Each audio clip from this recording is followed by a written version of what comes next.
he wants to get in the end zone, and his desire to get in the end zone and also get people involved is awesome. Okay. And then you talked about Tim Lester getting people involved. Kind of what do you mean? What do you mean by that? Yeah, I mean, I just feel like he's always trying to get everybody the ball, and we have a lot of playmakers on our team, and to be able to see them go out there and like Dayton Howard, right? Yeah. That was an awesome play, right? I was freaking out, something like that. So to have a young guy go out there and make a play like that, like he's getting everybody involved because he believes everybody on the roster can make those plays. And if he has belief in you, man, there's no reason why we shouldn't have belief in each other. And he's just done a great job with that. Running backs getting involved, like just a little bit of everybody getting involved, which I think has expanded the offense a little bit more. What are your expectations for the environment? Yeah. I think anytime you get into Kinnick, whether it's a ranked game or not, it's going to be crazy. But now it is a ranked. We get to play a ranked team who did a great job last year and has done a great job so far this year. It's going to be a crazy environment. I mean, it's what you play college football for, so I'm really looking forward to it. Can I ask Bo Stevens last week about the slow mesh and what it's like as an offensive lineman? And he basically told me it goes against everything that Barnett and Ferentz teach you. Is that pretty accurate? And how do you kind of describe your role when you guys do it? Because I'm really intrigued about how quite frankly, what the hell's going on. We don't. That's the thing. That's what makes it hard. We're taught to run and get out there a little bit, but this, it's a slow play. It's kind of like play action sell, but we might give the ball, so you got to be a little aggressive. It really does go against everything we're taught, so it's weird, but that's why it makes it hard on the defense too. They don't know what we're doing. We don't know what we're doing, so hopefully something can happen. At what point do you know what's going on? Like within the play, is it after the decision's already been made? You're like, all right, well, I don't want to say you survived another play, but normally you can feel it in the way the defender's playing. So if I'm connected with the guard and they start going off fast, I'm like, okay, it's run. I got to get going a little bit. But if they're backing off a little bit and playing a little more passive, I'm like, okay, it's a pass here. So, yeah.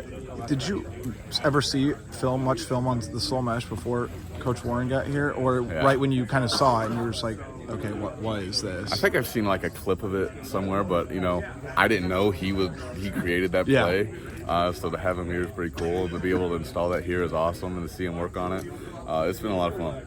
I know you guys haven't been able to match up with Indiana probably a ton during your career, but I mean, from where they were at, to now over the last year and a half, I guess, as a player, what's your kind of perception of Indiana, and how do you think they've been able to, again, from a distance, I get it, but how have they been able to kind of turn that corner and be a college football playoff caliber team, probably? Absolutely, and it's not easy to do. I think when you get the right people, in an organization, you're able to do that. And their coach has done a great job. He brought in the right people to their program and guys who want to win.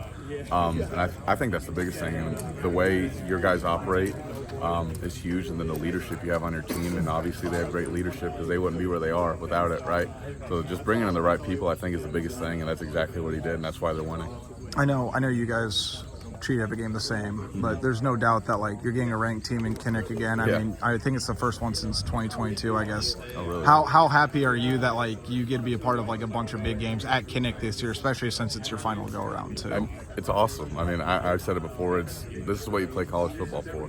You have a ranked team coming into Kinnick. That's not going to be an easy game for them, just because it's a tough environment. So to be able to play in that, it's a lot of fun, and we're all looking forward to it. It creates opportunities, which are just it's fun, especially as an offensive lineman. Man, you just got to go out there and play these, a talented defensive line too. It's going to present opportunities for us to go out there and compete, and it's going to be a challenge for, I think, both sides up front. So we're really looking forward to it. What's been the biggest jump you've seen from Trevor Lauk and Dotes? I mean, I know they're still rotating a left tackle, but I mean, it's not like either one of them are really struggling at this point. I think it's just they both deserve reps at this point. How have you kind of seen them make a jump? I think, they both want to be the guy, and they're competing as if, I should be the one. That's kind of their mindset, and they're both good enough to be the one. And, they've both done a great job. Whenever they get in there, they're making big plays for us. And, just to see where they were to where they are now, man, it's, you're proud of them just because watching them early and, they're young stage, you're like, I don't know. But, to be able to see them develop and go out there and play, especially with confidence on a Saturday, especially as a first-year starter or first-year guy getting reps, that's not easy to do. And they've stepped in. They haven't been perfect. They're never going to be perfect, but they've done a great job. The hype they're getting